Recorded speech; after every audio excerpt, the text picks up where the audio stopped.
dia! Bom, nosso trabalho será sobre a gametogênese tanto masculina quanto feminina. Primeiros tópicos que serão abordados que são os seguintes. O que é, quais são os tipos, o controle hormonal, as fases, as influências externas, a evolução, as curiosidades e, por fim, as questões. Bom, o que é a gametogênese? Ela é o processo no qual são formados os gametas, tanto masculinos quanto femininos. Os gametas são células que se fundem no processo de fecundação e que garantem a nossa reprodução. A gametogênese que leva à formação dos espermatozoides é denominada espermatogênese. Já a formação de ovócitos maduros ocorre pelo processo denominado ovogênese. Bom, agora falando sobre os tipos de gametogênese, vamos começar pela espermatogênese, que é a masculina, que ocorre nos testículos do homem. As células envolvidas, germinativas primordiais, se diferenciam em espermatogônias, que passam por várias divisões meióticas para formar espermatócitos primários. Estes, por sua vez, passam para gerar espermatócitos secundários e, finalmente, espermatozoides funcionais. São produzidos muitos espermatozoides ao longo da vida dos homens. A sua função dá devido aos espermatozoides, que são gametas masculinos, responsáveis pela fertilização dos óvulos. A proliferação começa na puberdade, quando as células-troncos, chamadas de espermatogônias, se multiplicam por mitose nos testículos. Agora falando um pouco sobre a primeira meiose da espermatogênese, a gente pode observar aqui nessa primeira fase que os espermatócitos primários passam pela primeira divisão meiótica, resultando em 2 espermatócitos secundários haploides, que são esses daqui. Agora na meiose 2, cada espermatócito secundário passa por uma segunda divisão meiótica, produzindo um total de 4 espermatídeos haploides. E a diferenciação, que é aqui nessa imagem, que os espermatídeos se diferenciam em espermatozoides, desenvolvendo um formato característico, com uma cabeça contendo núcleo, e uma peça intermediária e uma cauda flagelada. Agora falando sobre maturação, os espermatozoides ainda não são totalmente funcionais. Passam por um processo de maturação no epidídimo, antes de estarem prontos para a fertilização. Agora, falando sobre a ovogênese feminina, acontece nos ovários da mulher. Agora, as células envolvidas germinativas primordiais se diferenciam em ovogônias, que passam por várias divisões mitóticas, para formar ovócitos primários. No entanto, apenas um ovócito primário amadurece em cada ciclo menstrual. O número de células produzidas é ao contrário dos homens. As mulheres nascem com um número fixo de ovócitos e apenas algum deles amadurece durante a vida reprodutiva. Agora a sua função. Os ovócitos são os gametas femininos que podem ser fertilizados pelos espermatozoides, dando início à formação de um novo organismo. A proliferação. A ovogênese começa antes do nascimento de uma mulher, quando as células-troncos, chamadas de ovogônias, se multiplicam por mitoses nos ovários. Seu crescimento. Algumas ovogônias se desenvolvem em ovócitos primários, que ficam parados na prófase 1 da meiose, até a puberdade. Agora, a meiose 1. Durante a puberdade, um ovócito primário é liberado a cada ciclo menstrual. Ele completa a primeira divisão meiótica, resultando em um ovócito secundário e um córpulo polar. Aqui a gente pode ver o ovócito primário, que resultou em um ovócito secundário, e o primeiro córpulo polar. Agora, na meiose 2, o ovócito secundário inicia a segunda divisão meiótica, mas fica parado na metáfase 2 até a fertilização. Aqui a gente pode ver o ovócito secundário. A fertilização.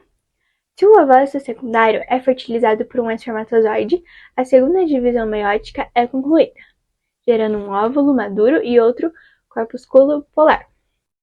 Maturação. O óvulo maduro é liberado do ovário. Pode ser fertilizado.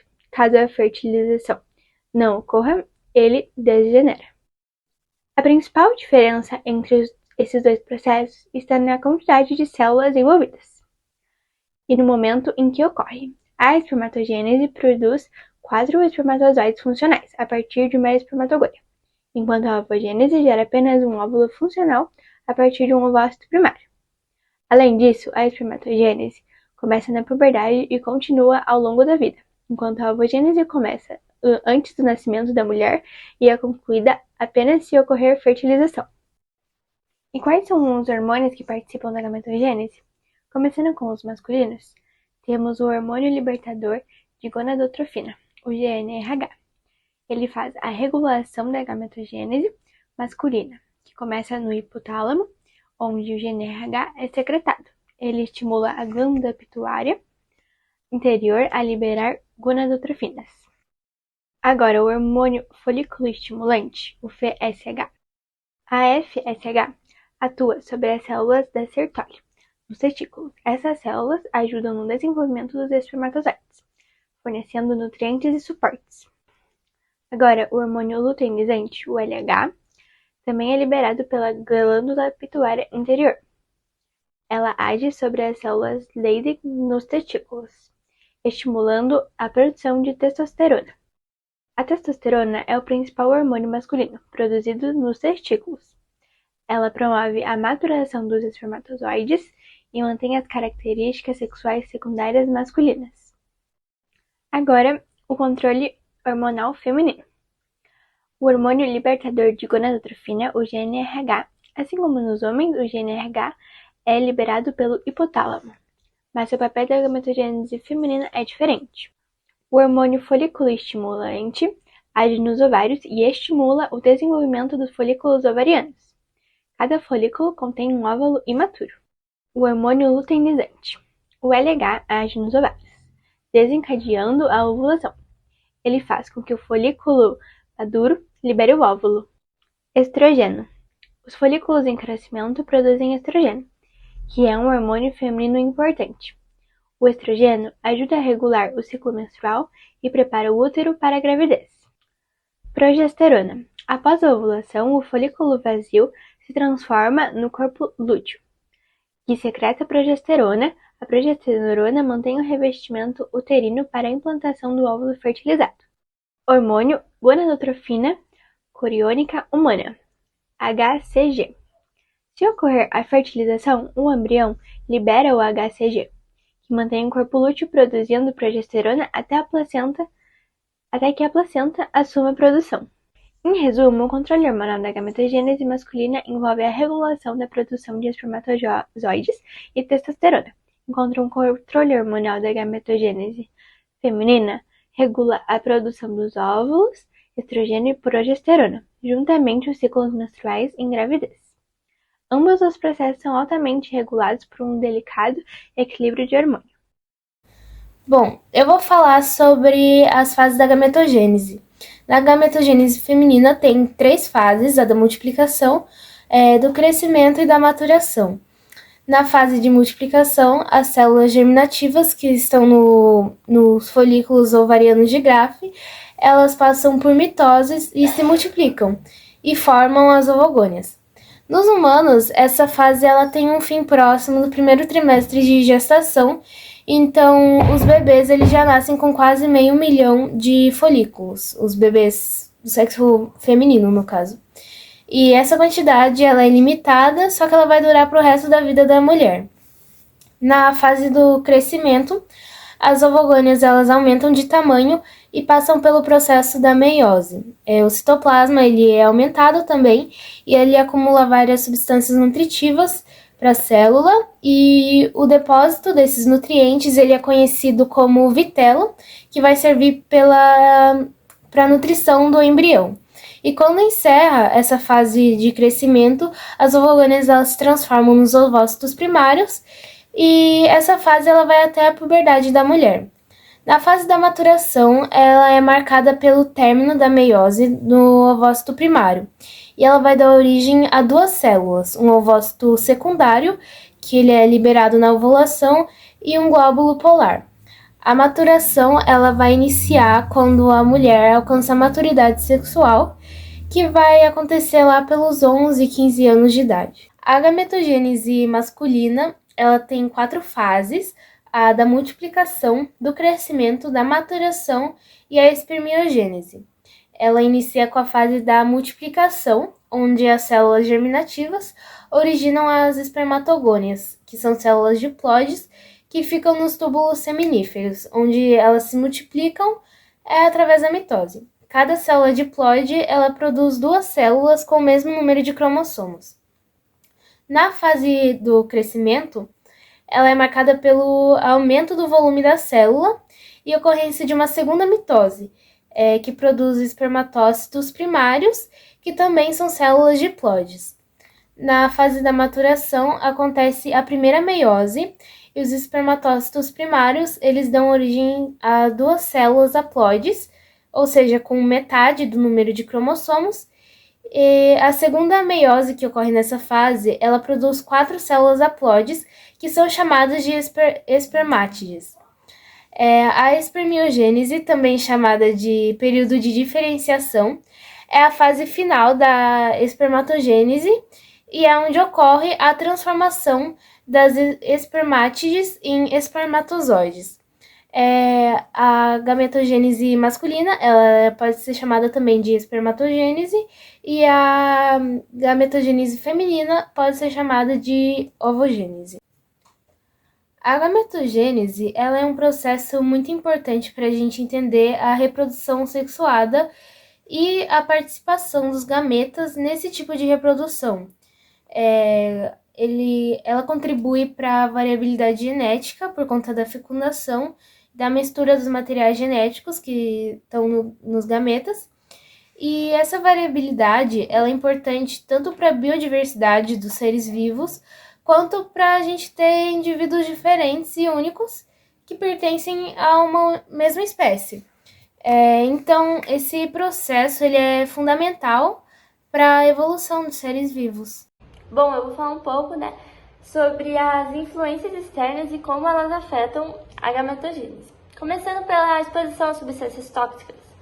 Temos o tabagismo, o cigarro, ele diminui a quantidade e a qualidade dos gametas produzidos, além de causar outras doenças estendidas ao corpo. Agrotóxicos. A exposição contínua a pesticidas pode causar mutações genéticas nos gametas, levando a doenças hereditárias genéticas hereditárias, que são doenças passadas de pai para filho.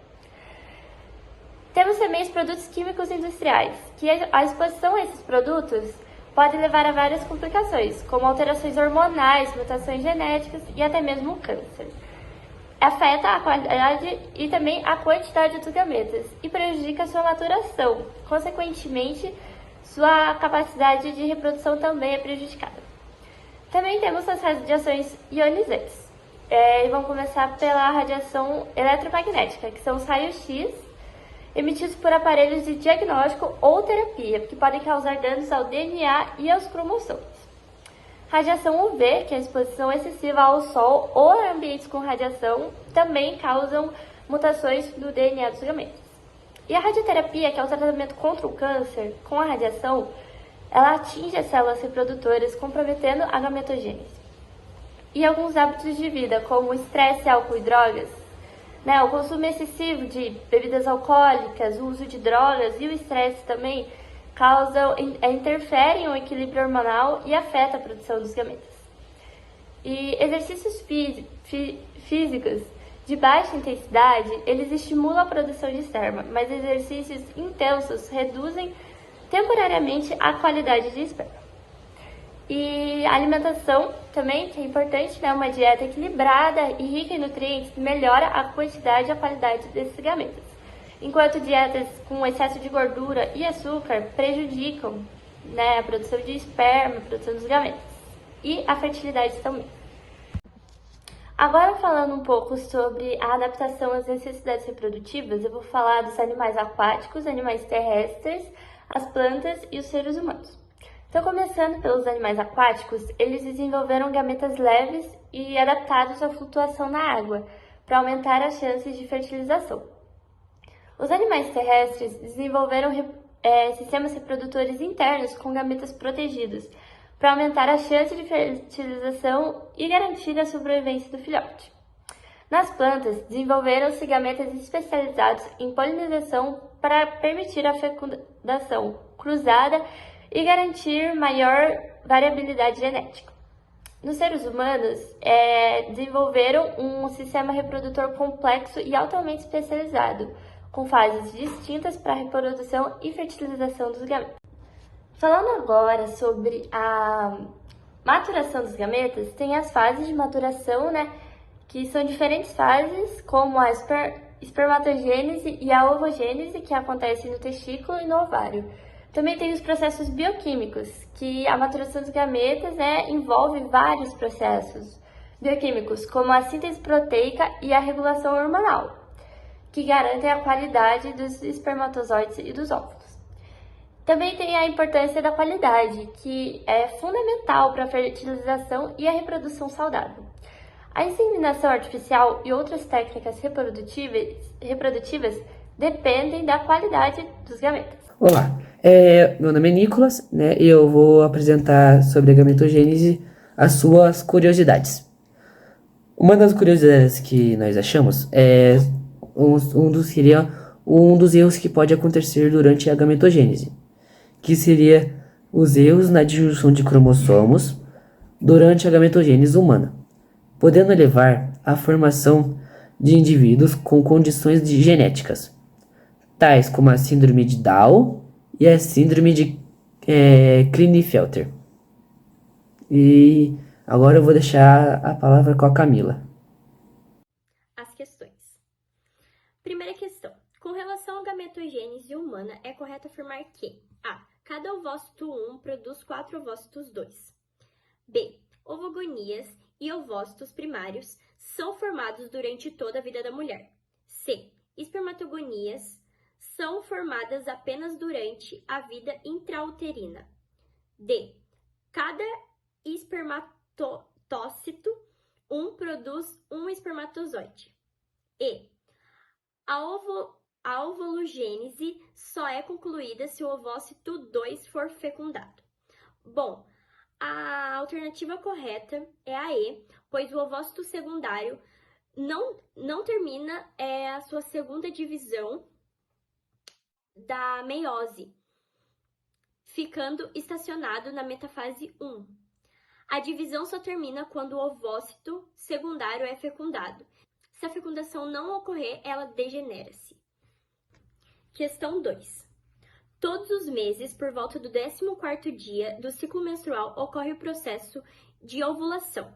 Esse processo caracteriza-se pela liberação de A. Da ovogonia, B. Do ovócito primário, C. Do ovócito secundário, D. Do ovócito terciário e E. Do folículo ovariano. A alternativa correta é a alternativa C, ovócito secundário, porque durante o processo de ovulação, o ovócito secundário, também chamado popularmente por óvulo, é liberado.